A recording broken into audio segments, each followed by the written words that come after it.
오늘은 마태복음 지난번에 22장에 이것은 가이사에게 하나님의 것은 하나님에게라는 그 단락을 했는데요. 오늘은 그것에 이어서 23절부터 33절까지 이른바 부활론쟁에 대해서 말씀을 드리고자 합니다. 제가 여태까지 쭉 보면은 한 번 설교에 이 복음서를 한 챕터씩 거의 나갔었습니다. 근데 여기는 도저히 그렇게 할 수가 없습니다. 여기가 굉장히 뜻이 깊은 게 많고 따지려면 한도 없이 길고 깊게 들어가야 되기 때문에 참 이렇게 단순하게 나갈 수가 없어요. 그래서 어쩔 수 없이 지금 여기서는 쪼개서 나가는 겁니다. 부활론쟁 오늘 본문이요. 그냥 읽으면은 별거 없습니다. 왜요? 사두개인들이 와가지고 예수께 묻습니다. 아주 교묘하게 골치 아픈 문제를 내는 거죠. 이상한 얘기를 해가면서 원래 신명기 25장에 보면은 형제 중에서 누군가가 결혼을 했는데 자식이 없이 죽을 경우에 다른 형제가 그 죽은 남자의 부인을 아내로 맞아서 자식을 낳아주라고 되어 있습니다. 그렇게 해서 그 후손들을 이어가게 되어 있는 거죠. 그런 제도가 있단 말입니다. 그래서 거기서는 그냥 한 형제가 자식이 없이 죽었을 때 다른 사람이 그렇게 해라 이렇게 돼 있어요. 근데 실제로 그런 일이란 어떻겠습니까? 둘 이상 죽는 법이 없습니다. 그러겠죠? 근데 지금 여기서는 아주 7명까지 죽을 걸로 가정을 하고 이야기를 만들었습니다. 그러니까 이제 사두개인들이 예수님을 꼬투리 잡아서 걸고 넘어지려고 악감정을 가지고 지금 문제를 던져놓은 겁니다. 그런데 이렇게 해서 다 지금 아까 내용 읽었으니까 뭐 긴 얘기는 안 하겠습니다. 자, 그럼 자식은 하나도 못 낳고 남자도 7 다 죽고 그 여자까지 죽었다면 부활 때는 누구의 아내가 되겠느냐? 이게 질문입니다. 근데 이건 무슨 소리예요? 사두개인들은 원래 부활을 안 믿는 사람들입니다. 그러니까 부활이 없다고 보는 거예요. 근데 남들이 얘기하듯이 당신들이 세상 사람들이 보통 다른 기독교인들이 아니 요즘식으로 하네. 그때 당시에 이제 다른 하나님을 믿는 다른 사두개인이 아닌 다른 사람들처럼 부활이 있다고 한다면 이럴 때 어떻게 할래? 이게 말도 안 되잖아. 그럼 나중에 어떻게 돼요? 이거는 실제로 이런 일이 벌어지고 부활이 있다고 하면은 어떻게 되겠어요? 여자 하나에 남자가 7이 되니까 이건 엉망진창이 된단 말입니다. 그러니까 그런 일은 있을 수가 없다. 따라서 부활은 있을 수 없는 거다. 이런 식의 생각을 사두개인들은 가지고 있는 겁니다. 그랬는데 그것에 대한 예수님의 대답이 뭐라 그래요? 29절에 아니다. 너희가 오해한 게 2가지가 있다. 뭐다? 하나는 성경 자체를 오해했고 또 하나는 뭐다? 하나님의 능력을 오해했다. 2가지를 오해했기 때문에 너희가 그런 말을 하는 거다. 그래서 일단 문제를 정확히 지적을 하고 그 다음에 이제 답을 하십니다. 30절에 뭐라고 그래요? 부활 때에는 장가가고 시집가는 거 그런 거 없다 그럽니다. 장가가고 시집가는 거 없대요. 그럼 자식 낳을 일이 있어요? 없어요? 없죠. 자식 키울 일이 있어요? 없어요? 없죠. 돈 벌 일이 있어요? 없어요? 없죠. 그럼 자식 문제 없고 돈 버는 문제 없으면 무슨 문제가 있어요? 아무것도 없어요. 그죠? 천국은 원래 그런 데예요. 문제 아무것도 없는 데예요. 너희가 잘못 생각했다는 거예요. 부활, 천국 잘못 생각했다는 겁니다. 실제로 우리가 죽은 다음에 마지막 때 재림심판 후에 가서 살게 되는 영원한 천국이란 어떤 데냐? 지금 여기 예수님이 말씀하신 것처럼 시집가고 장가가고 하는 거 없는 데입니다. 그러니까 지금 여러분들 주보에 요약한 거 보십시오. 성경을 오해했다 거기서 부활이란 어떤 거냐면은 존재 양식 자체가 달라지는 겁니다. 지금 우리는 시간과 공간 속에서 살아가죠. 근데 그때에 가서는요, 시간과 공간이라는 개념 자체가 다 깨져버린 상태예요. 그 속에서 살아가기 때문에 우리의 몸을 그대로 가지고 가서 산다. 여러분, 그럼 그때 가서도 남자들은 화장하고 여자들은 화장하고 남자들은 꼭 바지 입고 그럴 거라고 생각하십니까? 아니라는 거예요. 존재 양식 자체가 달라지는 거예요. 예. 그래서 그걸 표현하느라고 이를테면 여러분들 요한계시록에 보면은 내용을 요한계시록은 어려워서 잘 모르기 때문에 잘들 안 읽습니다. 근데 최소한 여러분들이 유리바다라는 말을 들어보신 적이 있죠. 요한계시록에. 그게 뭐 어디 나오는 거 상관없습니다. 유리바다 그런데 유리바다라는 말이 여러분들 머릿속에 감이 잡혀요? 안 잡힙니다. 천국의 어떤 모습을 보면서 유리바다라고 표현을 했는데 그게 도대체 무슨 뜻인지 잡히지가 않는 거예요. 유리바다. 네? 존재 양식 자체가 다르기 때문입니다. 그래서 부활이란 거는 여기서 사는 모습 그대로 가서 태어나는 거 아니에요. 절대 아니에요. 그걸 착각하지 말라는 겁니다. 차원이 달라지는 겁니다. 차원이. 존재 양식이란 말이 어려워서 좀 쉽게 얘기하면 그런데 차원도 쉬운 말은 아니지만 예를 들어서 벌레가 이 평면을 기어다니고 있어요. 근데 이 기어다니는 벌레가 다만 이 평면만 볼 줄 알아요. 바닥만 볼 줄 알아요. 바닥만. 그리고 끽하고 해야 옆으로 볼 줄 알아요. 옆으로. 근데 위는 볼 줄 모른다 칩시다. 그럼 여기 있는 벌레를 내가 이렇게 꼭 집어서 살짝 들어 올리면 어떻게 돼요? 밑에 있는 다른 벌레들. 조금 전에 있던 그 벌레가 죽었다 그래요? 뭐라 그래요? 없어졌다 이런단 말입니다. 근데 없어진 거예요? 안 없어진 거예요? 안 없어진 거예요. 만약에 이렇게 들은 벌레를 요걸 제가 여기다가 유리판을 놓고 요 위에다 이렇게 올려놓으면 이 벌레는 밑에 있는 벌레를 봐요? 못 봐요? 봐요. 근데 이 밑에 있는 벌레는 위에 있는 벌레를 봐요? 못 봐요? 못 봐요. 얘가 있는 차원하고 얘가 있는 차원하고가 달라요. 그럼 높은 차원에서는 낮은 차원을 봐요? 못 봐요? 높은 차원에서 본단 말입니다. 유리판 위에 있는 벌레는 밑바닥을 지가 벌레를 할지라도 아래만 볼 줄 알고 옆에만 볼 줄 아니까 유리판 밑을 통해서 밑에 있는 벌레들을 본다고요. 근데 밑에 있는 애들은 절대 못 봐요. 밑에 있는 애들은 뭐라고 그래요? 얘는 이상하다 죽은 것도 아니고 왜 없어졌지? 이건 말도 안 돼. 에? 누군가가 아마 죽여서 뭐 파묻든지 뭐 어떻게 했을 거야. 이런다는 거죠. 이해를 전혀 못해요. 지금 사두개인들이 지금 부활에 대해서 모르기 때문에 딴소리 한다는 거죠. 그러니까 차원이 다른 겁니다. 그래서 영의 세계 결혼도 없어요. 그 다음에 죽음도 없습니다. 그게 영의 세계라는 거예요. 그 다음에 하나님의 능력을 오해했다. 예수님이 그랬습니다. 하나님의 능력을 오해했다. 이건 뭐예요? 하나님은 죽은 자도 얼마든지 살리는 분이다. 그 얘기입니다. 얼마든지 살리는 분이다. 그래서 이 두 가지를 갖다 한꺼번에 두 가지 의미, 즉 뭐예요? 너희가 성경을 오해했다. 그리고 하나님의 능력을 오해했다. 그걸 갖다가 밝히는 구체적인 예로 제시한 것이 뭡니까? 아브라함의 하나님, 이삭의 하나님, 야곱의 하나님 이 말입니다. 그럼 그게 무슨 뭐 별거냐? 이 사두개인들은요 모세 오경만 인정하는 사람들입니다. 성경 66권 중에서 앞에 나오는 모세 오경만 인정하고 나머지 인정을 안 합니다. 근데 모세 오경을 다 뒤져도 거기에 부활이라는 얘기가 나와요, 안 나와요? 하나도 안 나옵니다. 모세 오경이 아니라 성경 66권을 다 뒤져도 부활이란 단어는 안 나옵니다. 구약을 다 뒤지면. 구약 39권을 다 뒤져도 부활이란 단어는 안 나와요. 실제로. 예. 그러니까 이 사두개인들은 부활 없다 이렇게 보는 겁니다. 예. 근데 그거는 정말 하나님을 오해한 거라는 거죠.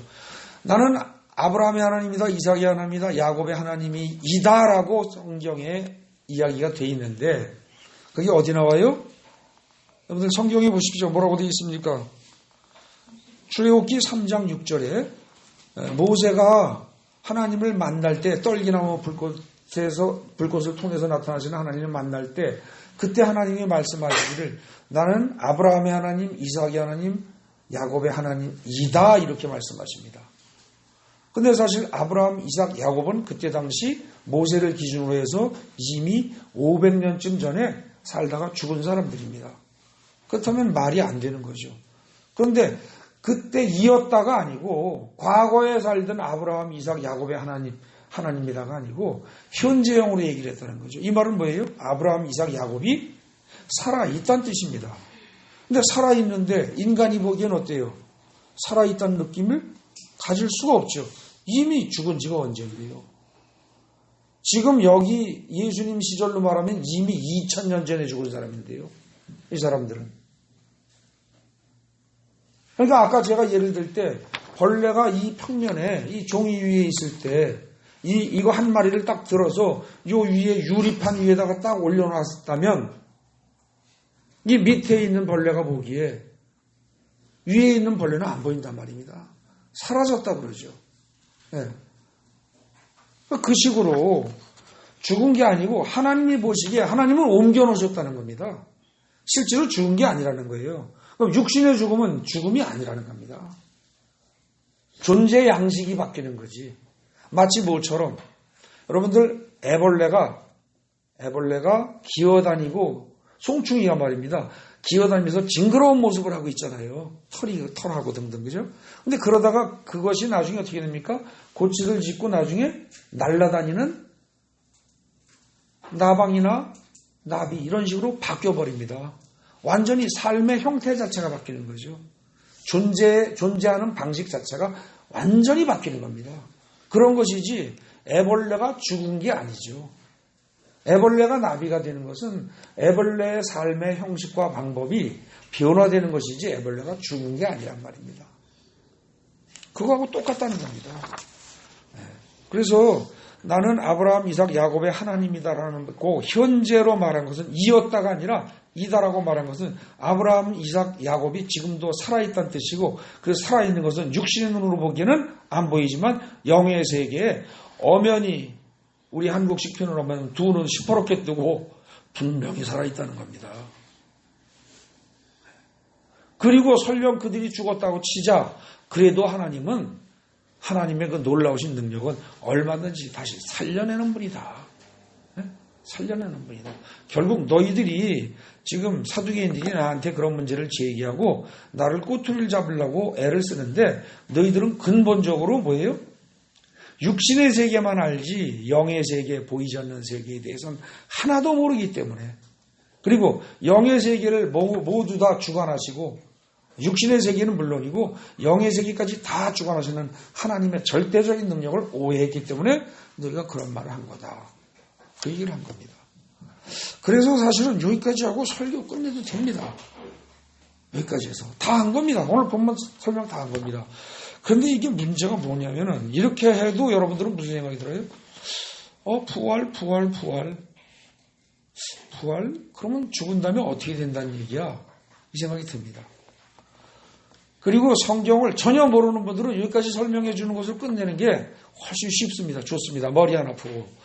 근데 이걸 여기로 끝낼 것인가 말 것인가를 제가 어제까지 고민을 하다가 밤을 거의 꼬박 새면서 주여 어떻게 해요 하다가 약간 마지막에 결정을 이렇게 보고 몽땅 깊이 들어가기로 작정을 한 겁니다. 조금 더 깊이 들어가기로. 그게 뭐냐? 부활해 가는 문제를요. 아까 말씀드린 거기까지 죽은 다음에 우리는 전혀 다른 방식으로 애벌레가 살다가 나비가 되는 것처럼 그렇게 새로운 방식으로 살아가게 된다. 그때는 눈물도 슬픔도 고통도 아무것도 없이 기쁘고 평안하고 모든 것이 좋은 그야말로 천국이다. 그런데 우리는 가게 될 것이다. 예수의 피공로로 가게 될 것이다. 여기까지 초신자들에게 설명하고 끝나도 된단 말입니다. 그런데 실제로 부활을 성경에서 가장 많이 이야기하고 있는 부분이 어디냐? 신약 성경에서. 구약에서는 부활이란 단어 자체가 없다고 그랬어요. 그럼 신약에서 제일 많이 하는 데가 어디예요? 부활에 대해서 언급을 제일 많이 하는 데가. 그게 고린도전서입니다. 근데 고린도전서의 15장입니다. 그게. 15장을 보시면 여기 나오는 부활은 어떤 부활이에요? 지금 살아서 우리가 체험하는 부활입니까? 죽은 다음에 체험할 부활입니까? 고린도전서 15장 가보십시오. 이 부분이요, 굉장히 이제부터 얘기가 좀 어렵고 복잡해집니다. 그래서 완전 초신자라면 힘들 수도 있습니다. 그런데 이 부분을 정확하게 이해를 하게 되면 여러분들의 삶의 태도가 저절로 바뀝니다. 내가 바르게 살아야지, 내가 이렇게 살아야지, 예수 믿는 사람답게 살아야지 하고 노력해서 아니라 저절로 바뀌게 된단 말입니다. 이게 노력 안 해도. 그렇기 때문에 여기 굉장히 중요한 겁니다. 고린도전서 15장 가보십시오. 몸의 부활 그런 거 있죠. 몸의 부활. 네? 대략 고기쯤을 일단 펴놓으세요. 고기 좀 펴놓으시고 거기서부터 주로 할 건데 그 이전의 내용이 뭐냐면은 35절 이전 34절까지 거기까지 내용이 대체로 15장 1절부터 고린도전서 15장을 부활장이라고 합니다. 보통 부활장. 그 정도는 기억해 두시면 좋습니다. 전체가 부활을 얘기하고 있어요. 근데 이 1절부터 앞부분에서는 뭐냐면은 예수가 분명히 부활했다. 예수가 죽은 것도 분명한 사실이고 그리고 부활한 것도 분명한 사실이다. 그건 날조한 게 아니다. 그래서 그걸 본 사람들이 수없이 많다. 수없이 많다. 네? 그거를 얘기하는 겁니다. 그래서 여러분들 주보에 요약한 거 첫 번째 보십시오. 예수의 부활은 분명한 사실이다. 어느 누구도 부정할 수 없는 분명한 사실이다. 그렇기 때문에 인간이 죽은 다음에 부활할 수 있다는 사실을 우리는 믿을 수 있고 믿어야 한다. 그 얘기를 하는 겁니다. 그리고 이제 나중에 부활에 관해서 쭉 설명을 하면서 저기 보십시오. 35절 보세요. 누가 묻기를 죽은 자들이 어떻게 다시 나면 어떠한 몸으로 나오느냐. 여러분들 죽은 다음에 여러분들이 지금하고 똑같은 몸으로 그대로 나타날 거다. 지금하고 똑같이 나타나면 여자들은 죽을 때까지 또 화장해야 합니다. 안 그래요? 그리고 죽을 때까지 피부가 쭈글쭈글 할까봐 또 이거 끌어올리는 수술할 걱정해야 되고. 아시겠어요? 그러니까 지금하고 똑같이 다시 부활하는 거 아니에요. 절대 아니에요. 아시겠습니까? 아까 제가 말씀드린 대로 보기에 지저분하던 더럽던 송충이 같은 벌레들이 그런 벌레들이 다시 모양과 형태가 완전히 바뀌어서 거듭난단 말입니다. 나비로 예쁜 나비로 호랑나비에 노랑나비 이런 나비로 그런 식으로 완전히 본질 자체가 바뀌어버리는 게 부활이라고요. 네. 그런데 거기 보세요. 38절부터 36절부터 보십시오. 어떠한 몸으로 오느냐 이렇게 묻는데 그건 참 너는 어리석은 거다. 네가 뿌리는 씨가 죽지 않으면 살아나지 못하겠고 네가 뿌리는 것은 장래의 형체를 뿌리는 것이 아니요 다만 밀이나 다른 것에 알맹이뿐이로되. 여러분들이 씨를 뿌리면 농사를 짓는다고 씨를 뿌리면 예를 들어서 밀을 가꾼다 그러면 어떻게 돼요? 알을 씨를 뿌리잖아요. 거기에 이미 다 큰 걸 뿌리는 게 아니잖아요. 그 다음에 조그만 꼬치를 뿌린다. 역시 조그만 씨일 뿐입니다. 그냥 알갱이만 뿌리는 거예요. 근데 그것이 다 나중에 각자 커서 어떻게 되도록 하는 형상을 하나님은 이미 다 계획을 가지고 계시고 그것대로 나중에 다 된다는 겁니다. 네. 거기 주보에 요약한 거 3번에 두 번째 동그라미 두 번째입니다. 부활이란 건 뭐하고 같으냐? 뿌려진 씨가 자라나서 뭔가 되는 거하고 똑같은 거예요. 알맹이를 뿌려요. 알맹이를. 겉보기엔 거기서 그게 그거예요. 보리알을 심으나 밀알을 심으나 쌀알 벽실을 심으나 씨는 거의 비슷해요. 그죠? 그런데 그걸 심었는데 나중에 어디서는 보리가 나오고 어디서는 밀이 나오고 어디서는 뭐 다른 게 다 달라지게 나온다는 거죠. 알맹이가 하나님의 뜻대로 형체를 나중에 얻게 된다는 거죠. 그리고 그 이하 쭉 얘기한 것을 갖다 이제 그 고전 15장에서 쭉 얘기한 거기 보십시오. 하나님이 그 뜻대로 38절에 하나님 그 뜻대로 그 형체를 주시되 각 종자의 형체를 주시는데 육체는 다 같은 육체가 아니니 하나는 사람의 육체요 하나는 짐승의 육체요 하나는 새의 육체 하나는 물고기 육체라. 육체라고 해서 동물이라고 해 육체를 가진 동물에서 똑같은 게 아니라는 거예요. 여러분들 천국에 가면은 보통 묘사되기를 죽은 다음에 가는 천국에 물고기라든지 꽃이라든지 있다고 그래요? 없다고 그래요? 있다고 하죠. 묘사되기를. 근데 그때 그 물고기가 꽃이 이 세상의 것하고 똑같아요? 전혀 다른 겁니다. 존재 양식 자체가 다르기 때문에. 근데 전체적으로 아름다운 모습을 만들기 위해서 그런 것들이 있을 수는 있을 겁니다. 있을 수는 있어요. 그런데 그때 우리는 어떠냐? 우리는 물고기나 짐승과 우리는 원래 다른 존재입니다. 그죠? 물고기라든지 새라든지 뭐 꽃이라든지 이런 것들하고 우리는 원래 다르게 하늘에 속한 존재입니다. 우리 인간들은. 그래서 부활 때도 어떻게 돼요? 영광을 얻는데 동물의 영광, 식물의 영광 그 수준이 아니고 하나님의 영광, 하늘의 영광을 얻게 된다는 거죠. 이건 엄청난 축복입니다. 그리고 본질적으로 부활한다는 건 어떤 거냐? 동그라미 4번 보십시오. 여기 썩을 것에서 썩지 않을 것으로, 욕된 것에서 영광스러운 것으로, 약한 것에서 강한 것으로, 육의 몸에서 신령한 몸으로 변하는 겁니다. 그러니까 몸이 있긴 있습니다. 여러분들 복잡한 얘기 다 그만두고 죽은 다음에 그러면 천국에서는 몸이 있느냐 없느냐? 있긴 있습니다. 근데 그 몸이 지금과 같은 만져지는 몸이 아니고 그때는 어때요? 몸이 있기는 있을 때 몸은 분명히 있어요. 근데 그때의 몸은 지금의 몸과 다른 형태라는 거죠. 어떤 것이냐? 설명할 수가 없습니다. 설명 안 됩니다. 이건 겪어봐야지. 저는 그 맛을 약간 압니다. 왜 아느냐? 지난번 설교 때도 제가 그랬죠. 하나님이 하루 종일 눈을 열어줘서 영을 다 봤다고요. 그걸 하루 종일 보는데 그 영을 보면서 하루 종일 보면서도요. 남자 여자라는 느낌이 하나도 없습니다. 그걸 구분하고자 하는 생각 자체가 없습니다. 개념 자체가 없는 거예요. 그리고 얼마나 이쁜지 모릅니다. 악한 생각이 조금 더 들지 않습니다. 때리고 싶은 생각, 싸우고 싶은 생각 요만큼도 없고요. 내가 저들을 누르고 내가 저들보다 위에 가야 되겠다는 생각이 들 수가 없습니다. 그 영을 보는 순간. 음란한 생각 들 수가 없습니다. 미운 생각 들 수가 없습니다. 그런 생각 자체가, 개념 자체가 없는 상태가 영의 세계입니다. 그게 하나님이 죽은 다음에 우리를 갖다가 데리고 가시는 하나님의 나라입니다. 그게 천국이에요. 그거를 그 정도까지 저는 그래도 체험을 좀 해봤기 때문에 표현을 하는데 더 이상은 아무도 설명 못합니다. 예수님도 그거에 대해서 더 이상 설명 못하십니다. 왜? 능력이 없어서가 아니라 알아듣는 백성들이 그걸 도저히 알아들 수가 없기 때문입니다. 그러면서 뭐라고 말하냐? 이 고린도전서 15장에서 나중에 비밀을 말한다. 내가 비밀을 말한다. 그러면서 뭐라고 그래요? 그래가지고 지금 그 비밀을 말한다는 게 어디 나와요? 몇 절이요? 51절. 51절에 내가 너에게 비밀을 말하느니 하는데 그 전에 50절까지 나오는 게 뭐냐면요.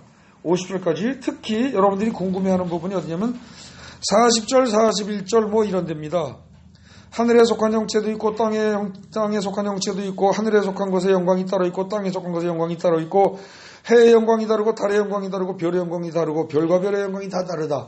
뭐 이거 가지고 굉장히 어렵고 복잡하게 이게 뭐냐 막 어렵게 생각하는데 여러분들 어렵게 생각하지 마십시오.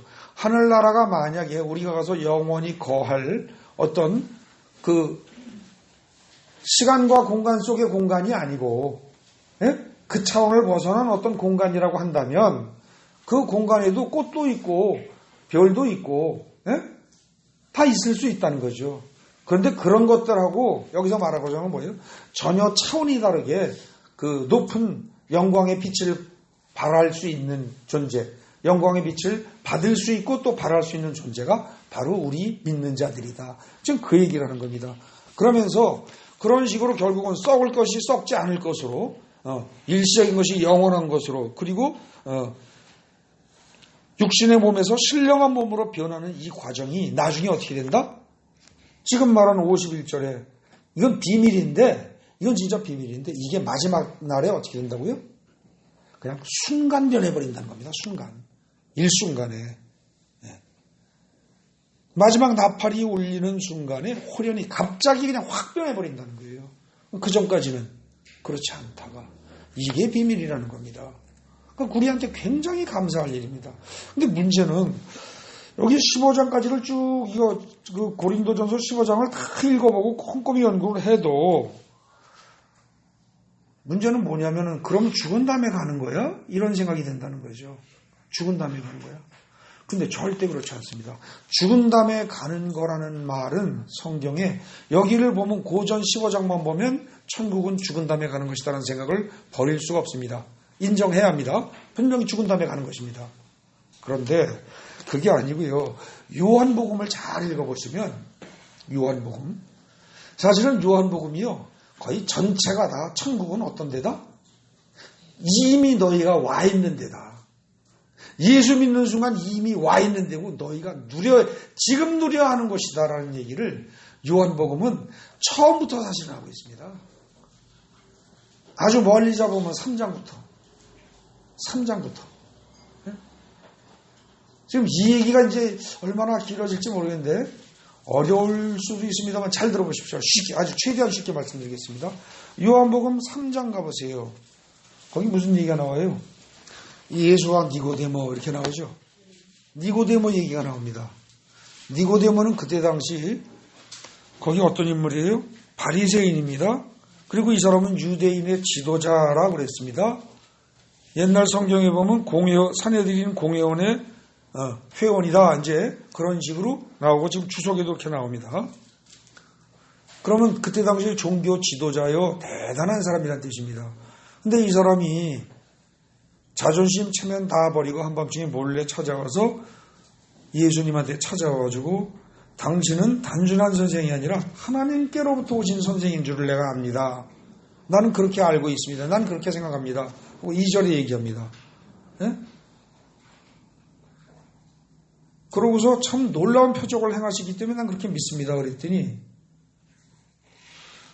그렇다 아니다 대답도 안 하고 예수님이 뭐라고 그래요? 내가 진실로 내가 너한테 말한다. 저 정말 진짜야. 그런데 사람이 거듭나지 않으면 하나님 나라를 볼 수가 없다 그럽니다. 거듭나는 게 뭔데요? 이러죠. 거듭나는 게 뭔데요? 엄마 뱃속으로 다시 들어가란 말입니까? 그러니까 아니다. 거기 뭐라고 합니까? 물과 성령으로 나지 않으면 하나님 나라에 들어갈 수가 없다 그럽니다. 물과 성령으로. 그죠? 근데 물과 성령으로가 무슨 뜻이에요? 잘 알 수가 없습니다. 그래서 육으로 난 것은 육이요 영으로 난 것은 영이다. 뭐 이러면서 또 영육을 자꾸 얘기하면서 뭐 복잡한 얘기를 해야 되는데 그러면서 또 8절에 보면 뭐라고 그래요? 바람이 임의로 불며 내가 그 소리를 들어도 어디서 와서 어디로 가는지 알지 못하는 것처럼 성령으로 난 사람도 어떻다? 구별이 안 된다는 겁니다. 너희가 지금 니고데모 네가 나를 보는데 나 예수를 보는데 내가 성령으로 났다는 게 어디 써 있니? 네가 느낄 수 있니? 모르지 않니? 그것처럼 네가 나 예수를 보고도 성령으로 났다, 거듭났다라는 걸 모르는 것처럼 거듭난 사람들은 그걸 다 모른다는 겁니다. 여러분들 자신도 마찬가지입니다. 저도 그렇습니다. 거듭났는데 거듭난 줄 알아요? 몰라요? 모릅니다. 몰라요. 여러분들 뱃속에 있는 아기가 딱 태어나는 순간 내가 태어났다는 거 알아요? 몰라요? 모릅니다. 인식 자체가 없어서. 태어난다는 개념 자체가 없습니다. 그죠? 몰라요. 근데 영적으로 거듭난 사람도 영적인 인식 자체가 없기 때문에 모릅니다.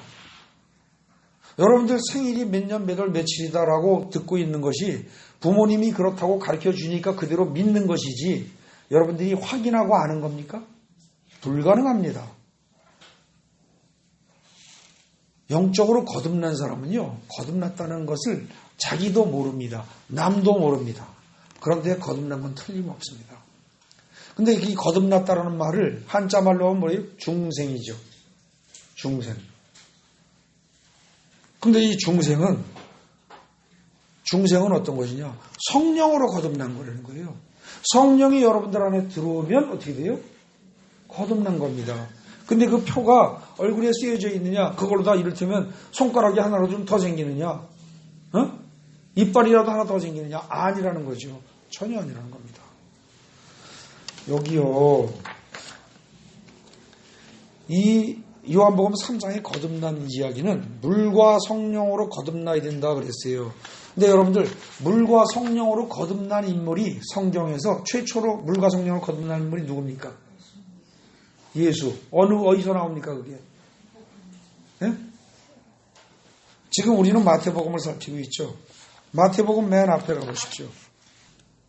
거기서 요한은, 세례 요한은 어때요? 3장의 13절 이하입니다. 마태복음 3장 13절 이하 세례를 받으시라고 나오죠. 거기서 세례를 받을 때 맨 처음에 요한의 세례를 받습니다. 근데 이 세례가 무슨 세례예요? 물 세례입니다. 근데 이 물 세례를 받을 때 물세례를 받겠다고 예수님이 오시니까 세례요한이 뭐라고 그래요? 아우, 제가 세례를 받아야 할 텐데 어떻게 제가 이 세례를 준단 말입니까? 말도 안 되는 얘기 하지 마십시오. 그러고 사양을 하니까 아니다. 그렇게 해야 한다. 그렇게 해서 이같이 해서 모든 의를 이루는 것이 합당하다. 이렇게 얘기를 합니다. 그죠? 그런데 여기서 예수님이 물세례를 받으시고 이어서 그 다음에 18절이 어떻게 됩니까? 성령 세례를 받습니다. 맞습니까? 그러니까 물세례와 성령 세례, 물과 성령으로 거듭나는 순간입니다. 이게 물과 성령으로 거듭난 자는 어떻게 돼요? 이제 완전히 새로운 자입니다. 아시겠습니까? 새 생명을 얻은 자입니다.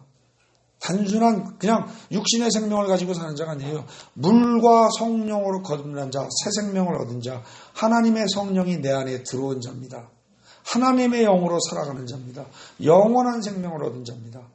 그런데 이렇게 해서 물과 성령으로 거듭난 최초의 인물인 예수 그리스도가, 예수 그리스도 할 때 그리스도가 기름 부음을 받은 자 이런 뜻이라고 그랬죠.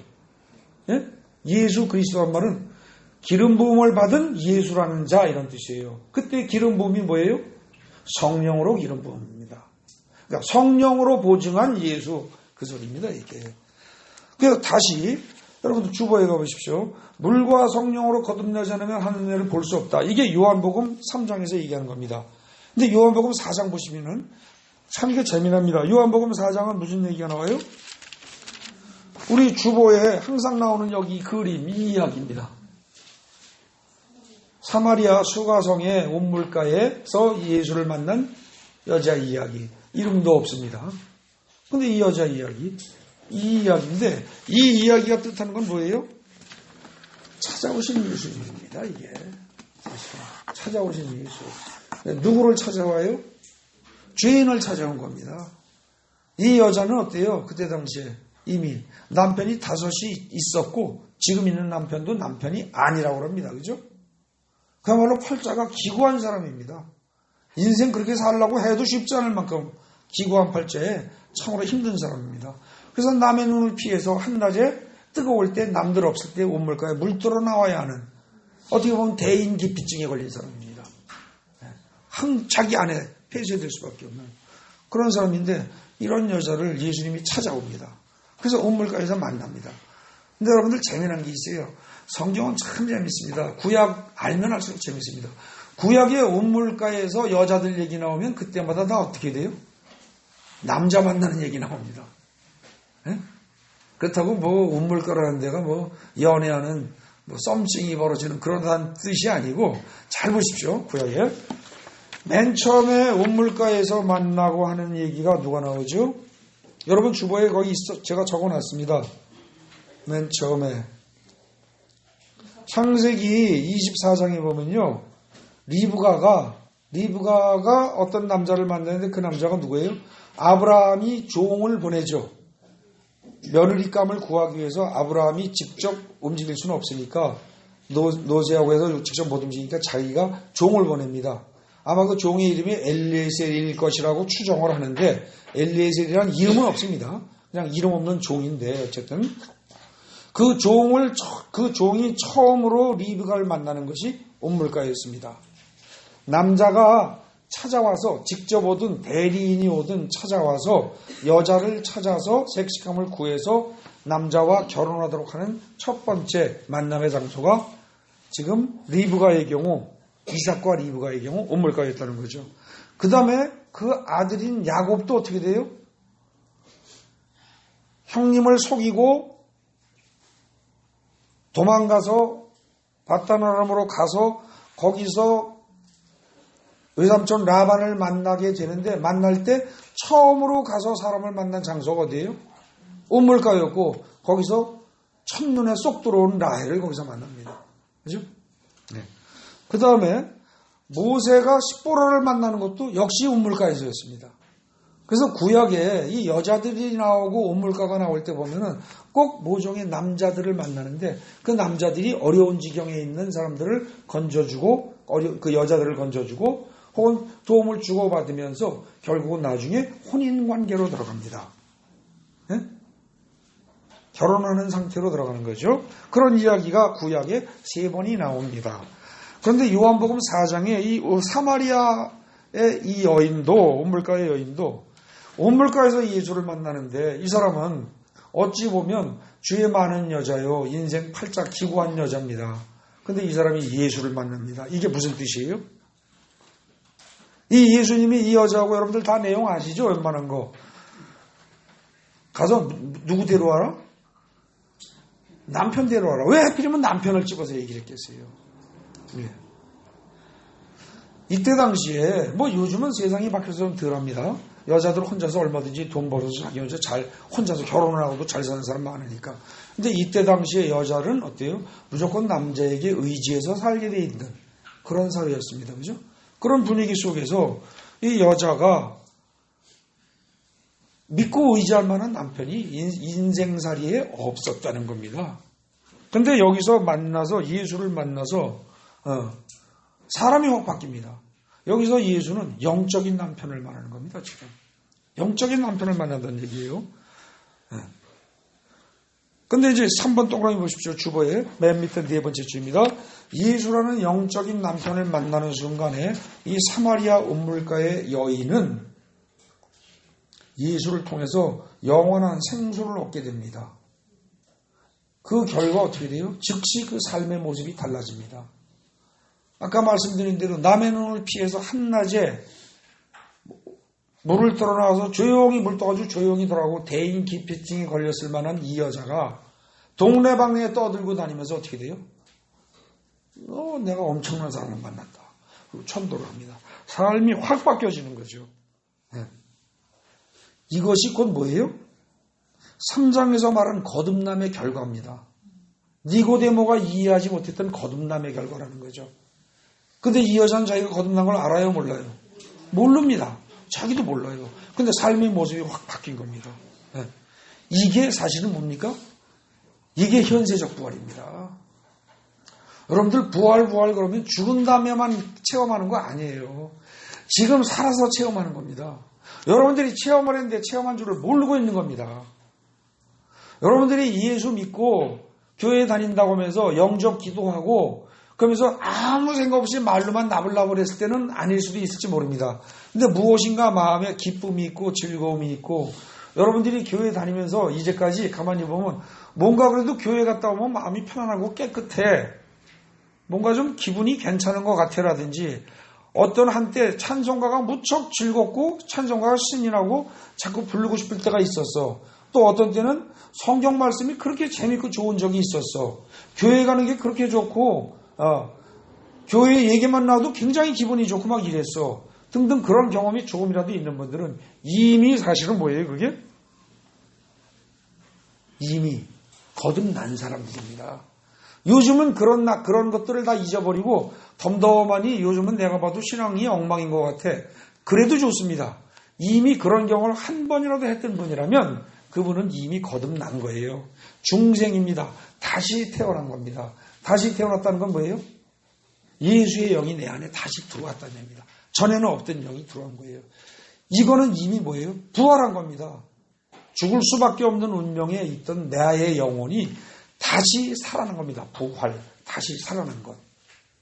그래서 사실은요, 이게요, 요한복음이 사실은 전체가 다 이 부활을 얘기하는 겁니다.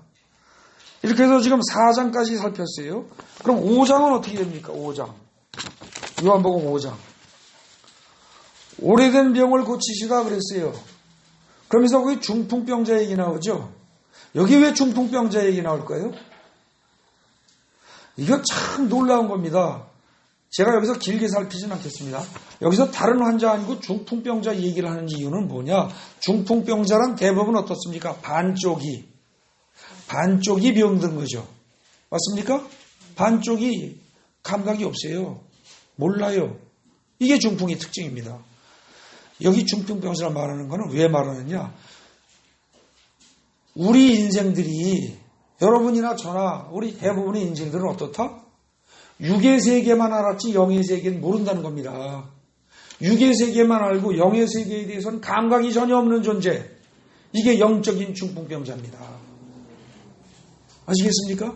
근데 그거를 갖다가 예수님은 어렵지 않게 고치십니다. 어렵지 않게. 그러면서 5장에서 어떻게 돼요? 믿어라. 믿으면 된다. 그 얘기를 하십니다. 그 다음에 믿고 따르는 자들에게는 어떻게 돼요? 6장이 5,000명을 먹이는 그런 기적을 보이시면서 너희들이 믿고 난 다음에 계속해서 그걸 유지하기 위해서는 뭘 해야 된다? 생명의 떡을 먹어야 한다. 오병이요 이야기하면서 6장에 생명의 떡 얘기 나옵니다. 내 피와 살을 먹어라. 내 피와 살을 먹어서 나를 너희 속에 내면화해라 이겁니다.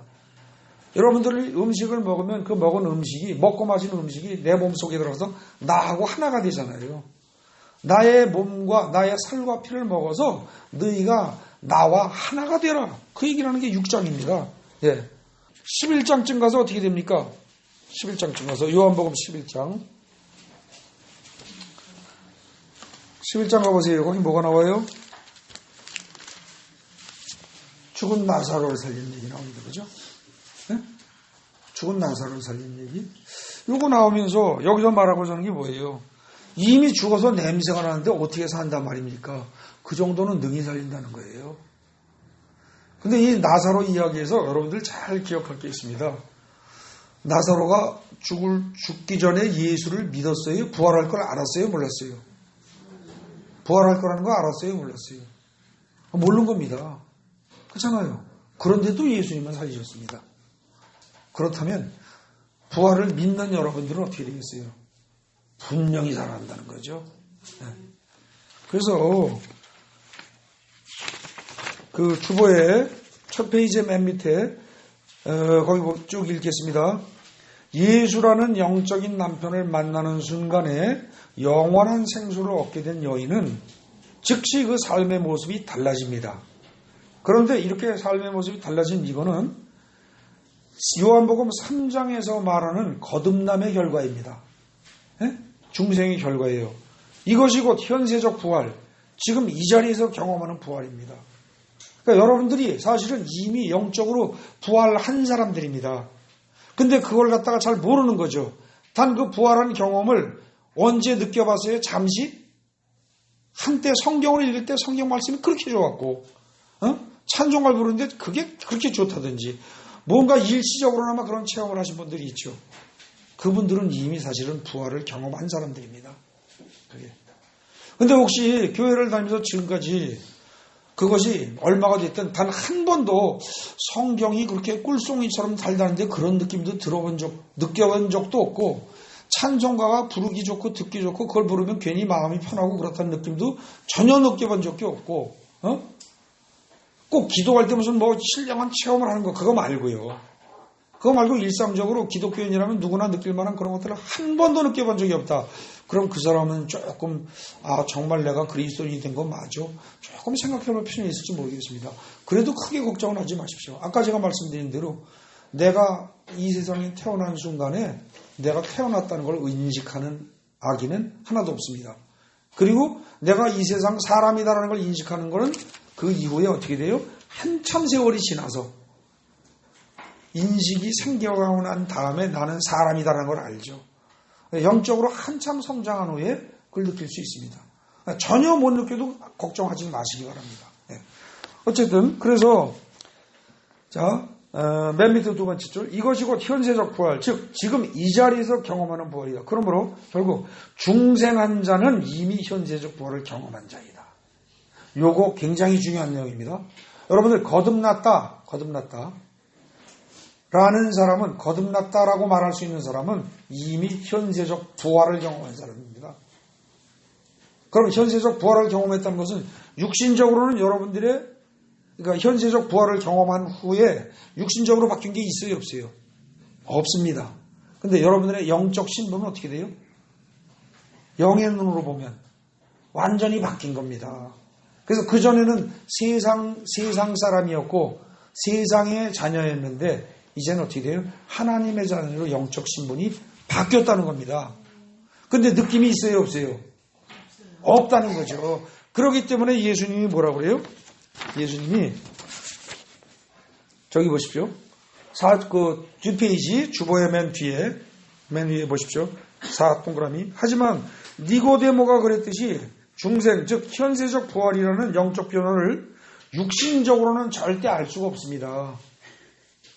그래서 현재로서는 어떻게 되냐? 어쩔 수 없이 하나님의 말씀을 근거로 믿을 뿐입니다.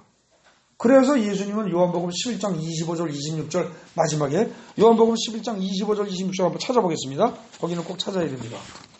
11장 25절 26절 뭐라고 되어 있어요? 자, 찾으신 분들 같이 읽겠습니다. 예수께서 이르시되 나는 부활이요 생명이니 나를 믿는 자는 죽어도 살겠고 무릇 살아서 나를 믿는 자는 영원히 죽지 아니하리니 이것을 네가 믿느냐?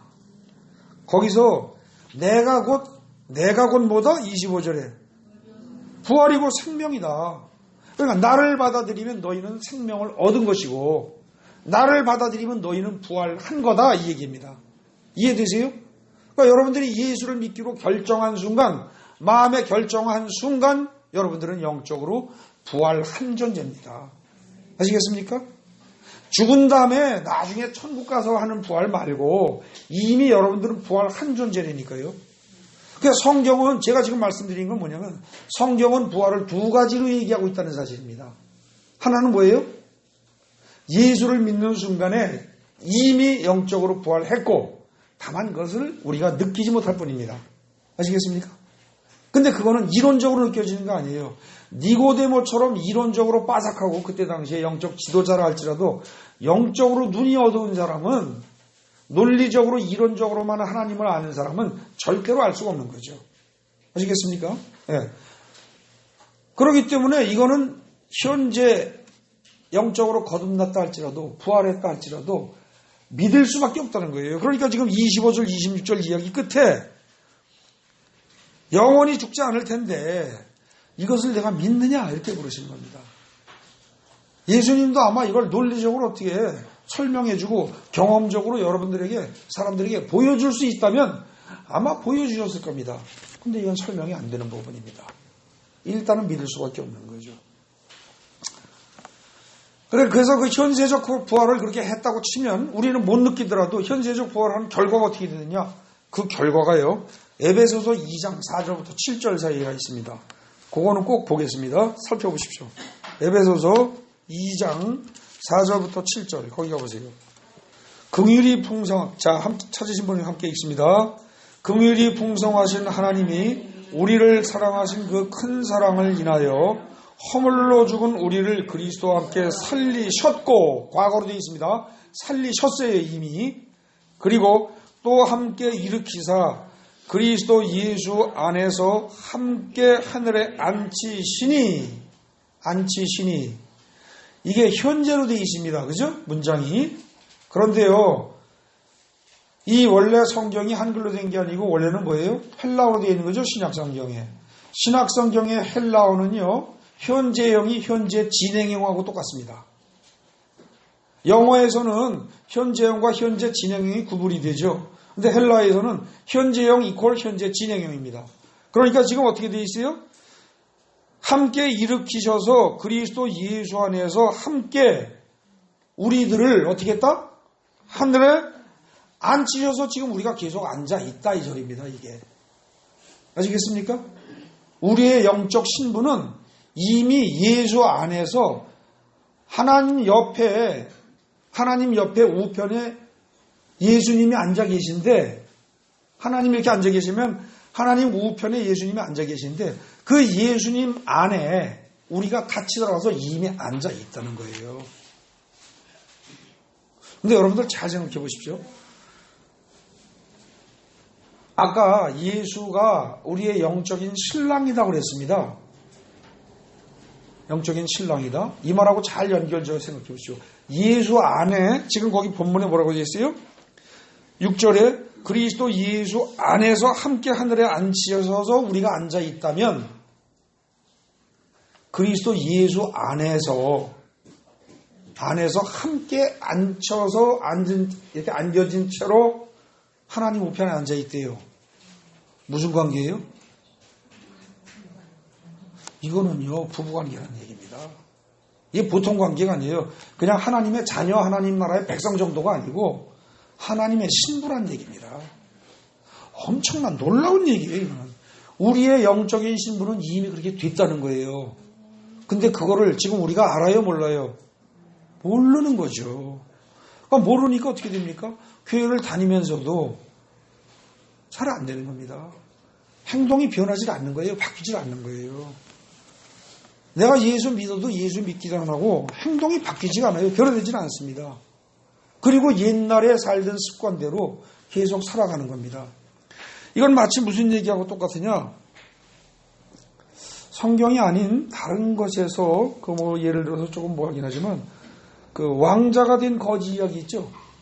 여러분들 어렸을 때 읽은 얘기 중에서 왕자하고 거지하고 신분이 바뀌는 얘기 있잖아요. 거기서 거지가 왕자가 되고 나니까 어때요? 되긴 됐는데 자기 옛날 습관 그대로 있잖아요. 왕자답게 행동을 못하는 겁니다.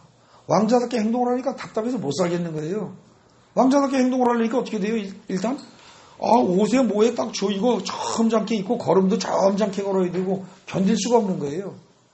대충 쭈그리고 아무 데서나 앉아서 아무거나 그냥 막 집어먹고 좋은 거 있으면 이러면 되는데 품위 있게 점잖게 먹어야 되고 힘든 거예요. 지금 여러분들은 사실은 거지 신분으로 살다가 왕자로 바뀌어버린 그 왕자하고 똑같습니다. 여러분들의 영적 신분이. 그런데 왕자로 바뀐 줄을 모르는 겁니다. 왕자로 바뀐 것을 눈으로 보고 왕궁에 있으면서 대신들이 나에게 대접을 해도 내가 잘 안 바뀔 판인데 내 신분이 영적으로 완전히 바뀌었다는 사실을 깨닫지 못하고 있으니까 어떻게 되겠어요? 행동이 엉망진창이 되는 거죠. 전하고 똑같은 거죠. 여러분들이 신앙생활을 하면서 예수를 믿은 지가 5년이 되고 10년이 되고 20년, 30년이 있어도 옛날 기질을 그대로 버리지 못하고 그대로 살아가면서 거의 바뀐 게 없다. 그 말은 무슨 얘기예요? 이미 여러분들이 영적으로 거듭나서 중생함으로써 또 바꿔 얘기하면 중생은 그건 뭐다? 중생을 바꿔 얘기하면 뭐예요? 현세적 부활입니다. 오늘 제가 말씀을 드리는 것의 요지가 그겁니다. 중생이란 다른 것이다. 다른 것이 아니라 현세적 부활이다. 그 얘기예요. 네? 현세에서 여러분들은 부활한 겁니다. 다시 태어난 거예요. 그러니까 중생은 곧 현세적 부활과 같은 말입니다. 그래서 여러분들의 신분이 진짜 바뀌었다면 어떻게 됩니까? 여러분들의 태도가 달라질 수밖에 없습니다. 양반은 죽어도 양반이다. 그래가지고 물에 빠져도 개 헤엄은 치지 않는다. 그런 말이 있죠. 제가 양반을 칭찬하려고 하고 하는 얘기가 아니라 양반이라는 사실을 명확히 알면 물에 빠져 죽어도 개 헤엄은 치지 않는다는 거예요. 근데 여러분들이 정말로 하나님의 자녀예요. 이미 천국에는 여러분들의 영은 우리가 깨닫고 보고 입증할 수는 없지만 현재 영의 세계에선 여러분들의 영이 이미 예수 그리스도의 품에 안겨서 영적인 신랑인 예수와 하나가 돼서 이미 하나님 우편에 앉아있다는 사실을 여러분들이 명확히 인식을 한다면 여러분들의 행위는 일상적인 삶에서의 행동과 행위는 어때요? 품위가 있을 수밖에 없다는 겁니다. 네? 이해되십니까? 무슨 말인지? 거기 보십시오. 에베소서 2장 4, 이쪽 읽겠습니다. 에베소서 2장 4절부터 7절에 의하면 우리의 영은 그리스도 예수 안에서 이미 하늘에 함께 앉아있다. 우리의 영적 신분이 바뀐 것이다. 세상 백성에서 예수의 영적인 신부로 바뀐 거고 이는 천국 백성으로 바뀐 게 아니라 더 나아가서 예수의 신부로 바뀌었다는 점, 이 점을 분명히 알아야 된다는 거죠. 그렇게 된다면 나의 삶의 모습이 그 신분에 걸맞게 바뀔 수밖에 없을 거라는 겁니다. 여러분들이 진짜 하나님의 자녀임을 확신하고 있다면 예수 그리스도의 신부로서 여러분들의 영이 이미 하늘나라에 올라가서 하나님 우편에 예수님과 함께 하나가 되어서 앉아있다는 사실을 진짜 깨닫는다면 여러분들의 삶의 모습이 어찌 구차하고 남보기에 참 지저분하고 그런 짓을 계속하겠습니까? 그럴 수 없다는 겁니다. 그래서 성경은 뭐라고 그러냐? 고린도후서 5장 17절에 이런 말합니다. 그런즉 누구든지 그리스도 안에 있으면 새로운 피조물이라. 이전 것은 지나갔으니 보라 새 것이 되었도다. 이렇게 말합니다. 이렇게 말할 수 있는 까닭은 뭐다? 여러분들이 육신적으로는 지금 그 모습 그대로입니다. 여러분들이 예수 믿었다고 코가 낮은 사람이 코가 높아지는 것도 아니요, 못생긴 사람이 이뻐지는 것도 아닙니다. 그죠? 키가 작은 사람이 커지는 것도 아니고. 그런데 영적으로는 어떻게 돼요? 완전히 새 것이 된 것입니다. 그걸 확실히 깨달으라는 거예요. 그러니까 바울은 아마 이런 것들을 다 알고 다 깨달았기 때문에 아주 간절한 마음으로 목이 터져라고 이걸 어떻게 설명하면 알아들을까 하고 설명을 하느라고 한 겁니다. 이게. 그러면서 선언하듯이 고린도후서 5장 17절 그런즉 누구든지 그리스도 안에 있으면 새로운 피조물이라. 이전 것은 지나갔으니 보라 새 것이 되었도다. 이렇게 얘기를 한 겁니다. 여러분들 자 거기 마지막 3번 보십시오. 이미 새 것이 되었고 중생을 함으로써 이미 영생을 얻었건만 이를 깨닫지 못하는 것은 우리가 영적인 눈이 어두운 까닭입니다. 또 우리의 삶이 여전히 옛날과 비슷한 것은 우리가 구습을 벗어버리지 못했기 때문입니다. 옛날 습관이 그대로 있어서.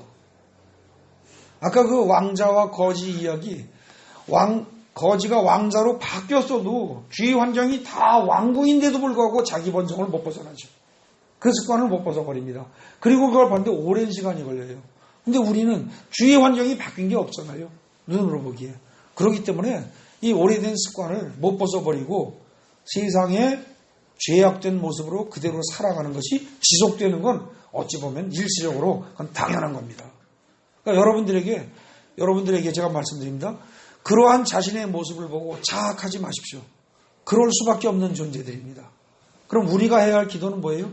주님, 세상에서 구원을 받고 하나님의 자녀로 완전히 거듭나고 하나님의 신부의 지위까지 이미 다 확실히 확보해 주셨건만 저는 그것을 깨닫지 못하고 이제까지 살아왔습니다. 불쌍히 여겨 주옵소서. 그리고 이제 알게 되었습니다. 그러나 나는 그렇게 살 수 있는 능력이 내게 없습니다. 그러니 성령님 도와주옵소서. 나도 하나님의 자녀답게 살기를 원합니다. 그런데 내 힘으로는 도저히 그럴 수가 없습니다. 성령님 도와주옵소서. 예수님 도와주옵소서. 하나님 도와주옵소서. 그 기도를 계속하십시오. 그게 우리가 할 수 있는 유일한 일입니다. 여러분들의 힘으로 스스로 그걸 하려고 발버둥 쳐봐야 되지도 않습니다. 그리고 그것이 조금 되는 순간 뭐가 문제예요? 교만해집니다. 옆에 사람은 못하는데 나는 했어. 그런 순간 어떻게 돼요? 교만해진다는 거죠. 옆에 놈들은 새벽기도 안 나오는데 나는 한 번도 안 빠지고 나왔어. 그러는 순간 어떻게 돼요? 교만에 빠지는 겁니다. 그러면 어떻게 돼요? 천국에서 밀려나는 겁니다. 그러니까 내 노력으로 하면서 교만해지려고 하지 마시고 주님께 의지하면서 성령님께 의지하면서 이미 이루어진 현세적 부활을 누리면서 죽은 다음에 천국 갈 때 가더라도 그 전에 현재의 세상을 천국 백성답게 누리면서 사는 여러분들 되시기 바랍니다.